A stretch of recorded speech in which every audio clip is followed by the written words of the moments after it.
On this day in music history, July 21st. July 21st has always carried its own electric charge, a date when melodies collide with milestones. From storytelling ballads to brass-driven rock, this day has birthed moments that reverberate through playlists across generations. Bad Bad Leroy Brown hits number 1. On July 21, 1973, Jim Croce's Bad Bad Leroy Brown surged to number 1 on the Billboard Hot 100, marking his first chart topper. Clocking 2 weeks at the summit, its catchy chorus and narrative lyric turned Leroy Brown into an American folk legend. The single also broke into the top 10 in Canada and Australia, reflecting its global reach. Its success bolstered sales of the I Got a Name album, solidifying Croce's posthumous legacy. Chicago 14 drops.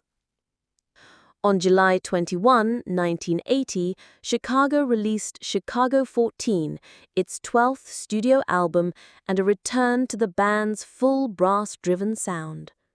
Despite lukewarm reviews, the record featured Alive Again, a single that highlighted Peter Cetera's soaring vocals and the group's tight horn arrangements. The album captured the era's polished rock production while hinting at the band's relentless touring schedule. Although it didn't produce a major hit, Chicago 14 remains a fan favorite for its ambitious orchestration. Bette Davis Eyes rules the charts. On July 21, 1981, Kim Carnes' sultry anthem, Bette Davis Eyes, sat atop the Billboard Hot 100 for a 9th consecutive week. The track's smoky synth line and Carnes' raspy vocals turned the song into a defining moment of new wave pop rock. Riding on its success, the single earned Carnes 2 Grammy Awards and sold over 2 million copies. Even decades later, Bette Davis Eyes retains its magnetic glamour and remains a staple of 80s playlists. Every Breath You Take dominates. On July 21, 1983, The Police's haunting ballad Every Breath You Take remained at number 1 on the Billboard Hot 100 for its 5th week. Sting's minimalist lyric of obsession, paired with the band's tight reggae-influenced rhythm, resonated globally and became one of the most played songs in radio history. The track earned the Grammy for Song of the Year and propelled the Synchronicity album to multi-platinum status. Today, its enigmatic allure still captivates listeners. Appetite for Destruction arrives. On July 21, 1987, Guns N' Roses unleashed their explosive debut, Appetite for Destruction, marking a seismic shift in hard rock. The album's raw energy and Slash's searing guitar riffs on tracks like Welcome to the Jungle set new standards for the genre.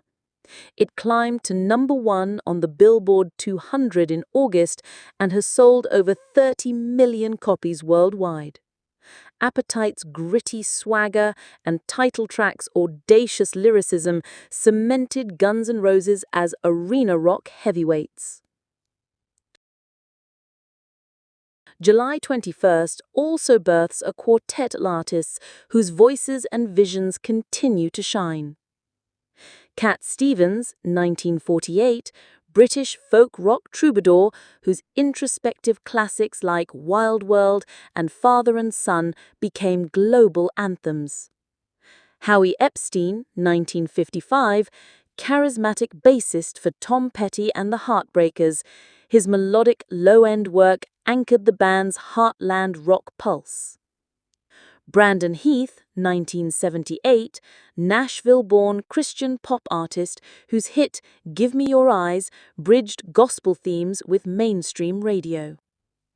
Paloma Famous, 1981, British soul pop chanteuse known for her retro-glam flair and powerhouse vocals on tracks like Only Love Can Hurt Like This. From Jim Croce's storytelling peak to Guns N' Roses' hard rock Bible, July 21st weaves a vivid tapestry of musical breakthroughs. These 5 milestones and the artists born on this day remind us how a single date can echo through decades of sound.